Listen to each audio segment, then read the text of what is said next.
आज की वीडियो बहुत ही खास होने वाली है क्योंकि आज की वीडियो में हम जानेंगे कि वो कौन से बुरूज हैं जिन्हें साल 2023 में औलाद की खुशी नसीब होगी। क्योंकि बहुत से लोग काफी देर से फैमिली प्लानिंग कर रहे थे और औलाद के हसूल के लिए कोशिश कर रहे थे, मगर इन्हें कामयाबी नहीं मिल पा रही थी। लेकिन साल 2023 में आप कंसीव कर सकेंगे और आपको औलाद की खुशी मिलेगी। तो चलिए बिना वक्त जाया किए शुरू करते हैं। सबसे पहले है एरीज। जुपिटर 21 अप्रैल को आपके पहले घर में आएगा और सैटर्न 17 जनवरी को आपके 11वें घर में आएगा।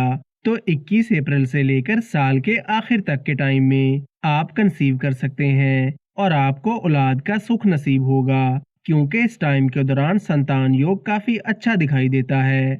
दूसरा बुर्ज है जमनाए। आपके लिए साल 2023 फैमिली प्लानिंग के लिए बहुत अच्छा रहेगा, क्योंकि 17 जनवरी को आपकी शनि की डैया खत्म होने से और जुपिटर की नजर आपके 5वें घर पर पड़ने से 17 जनवरी के बाद का टाइम आपके लिए बहुत अच्छा दिखाई देता है और औलाद का सुख नसीब होने के चांसेस काफी ज्यादा रहेंगे। तीसरा बुर्ज है लियो। जुपिटर 21 अप्रैल को आपके 9th हाउस में आएगा और 17 जनवरी के बाद सैटर्न की पोजीशन भी काफी अच्छी रहेगी। तो 21 अप्रैल से लेकर अक्टूबर तक के टाइम में आप कंसीव कर सकते हैं और काफी टाइम से जो मसाइल आ रहे थे वो दूर हो जाएंगे और आपको खुशखबरी मिलेगी। चौथा बुर्ज है लिब्रा। सैटर्न के 17 जनवरी को आपके 5वें घर में आने से संतान योग काफी अच्छा बनेगा और जुपिटर की नजर भी आपके पहले घर पर पड़ेगी।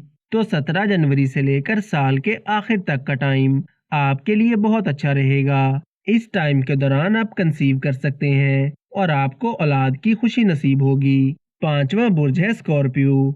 जुपिटर अप्रैल के महीने तक आपके 5वें घर में रहेगा और सैटर्न आपके 3rd हाउस में होगा। तो जून 2023 से पहले का टाइम आपके लिए काफी अच्छा रहेगा और आपको खुशखबरी मिल सकती है। इसके बाद है सेगिटेरियस। सेगिटेरियस वालों के लिए संतान योग काफी अच्छा दिखाई देता है, क्योंकि जुपिटर 21 अप्रैल को आपके 5वें घर में आएगा और सैटर्न भी काफी अच्छी पोजीशन में होगा। तो वो लोग जो काफी टाइम से औलाद के हसूल के लिए कोशिश कर रहे थे मगर कामयाबी नहीं मिल रही थी, तो 21 अप्रैल से लेकर साल के आखिर तक का टाइम आपके लिए काफी अच्छा रहेगा और कामयाबी मिलेगी।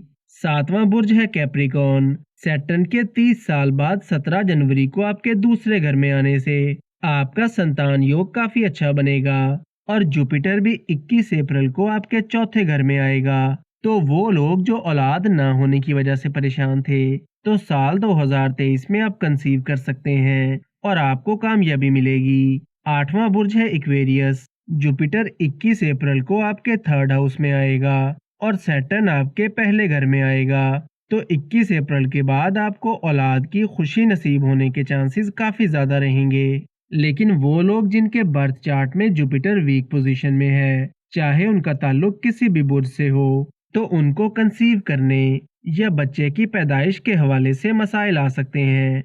वीडियो को लाइक और कमेंट सेक्शन में अपनी राय का इजहार जरूर करें और रोज ऐसी बहुत सी इन्फॉर्मेशन के लिए हमारे साथ बने रहिएगा।